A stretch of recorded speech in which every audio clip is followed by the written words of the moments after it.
What's going on, body bags? Andrew here, back at you in another video. And I don't remember what week this is, but yeah, this is gonna be a really special video because this is the movie of 2017 for me. And yes, that is Happy Death Day. I just got it in today. I could not wait to rewatch this movie. And yeah, upon my first viewing, I gave it a super high rating. And okay, so before I begin, then that's a little bit of clue as to where I'm at before I watch this movie. So, did it hold up is my question. I have watched my number 1 and 2 and 3 movies, which was Happy Death Day, Mother, and Amityville Awakening. I saw Happy Death Day twice now, I've saw Mother twice now, and I've seen Amityville Awakening 3 times, so, yeah, I'm caught up on all my rewatches for my top 3 films of last year, and so basically this film here takes place on a college campus. A girl wakes up, and it keeps reoccurring the day of her death. Every time she dies, she reawakens, and so that's kind of the premise of this movie. Now, what are my thoughts on this movie as I rewatched it? I liked it better second time around that I watched it. I appreciated a lot of the things that it does more in this movie that I didn't see. I checked out a lot of the special features, and it really explains a lot of things. You see that all of the deaths are not, or you don't ever see any of the deaths. They're actually they're all from the first person, so you never actually see her death.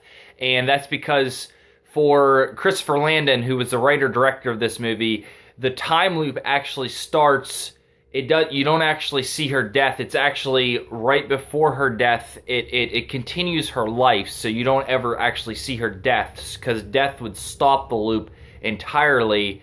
Like, death would be death, but the effects of what would happen still take their toll on her in the movie. So I like that. That's a pretty cool idea. This is PG-13, so I do understand that that's also a part of it too.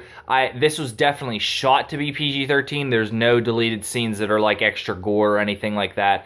I'm not a person who really likes gore for the sake of gore. In fact, I actually hate that idea. That's really terrible to me. And this movie it hits me on every level. I think that it's a funny movie. I think that it's an entertaining movie. It's definitely the most fun I've had in theaters in probably 3 years. It's just got a lot going for it. This movie, I appreciated also this time around too how well shot this movie is. Like, it's fantastically made film.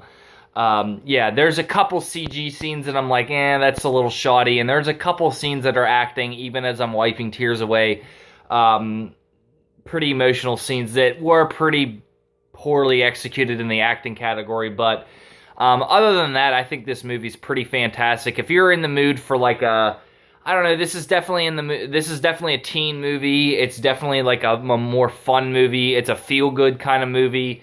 It's how do I put it? It's definitely a PG-13 kind of slasher movie, but it's definitely a lighter-hearted movie. It's a lot of fun though. I highly recommend it. And the babyface killer, which you can't see a good look at it, but there's the best look you'll see of it. It's actually pretty damn creepy. It reminds me of the killer from Valentine. Just really good stuff. I thought it was pretty intense too. The chase scenes are all pretty well done as well. Yeah, I also like they do Russian tilts in this movie for some I thought those worked too. But anyways, enough now. I'm gonna go. My official score for this movie is still gonna remain the same though. I cannot bump it up. I cannot bump it up. Who knows if I ever would, but this is getting a 9.5 out of 10 still. Yeah, I enjoyed it more, but I'm not bumping it up to a 10. Yeah, it's a 9.5. Really well-made film, really fun movie too. So it hits me in both categories of objective and subjective. So that's going to do it for today, guys. Thanks for tuning in. Peace. See you next week.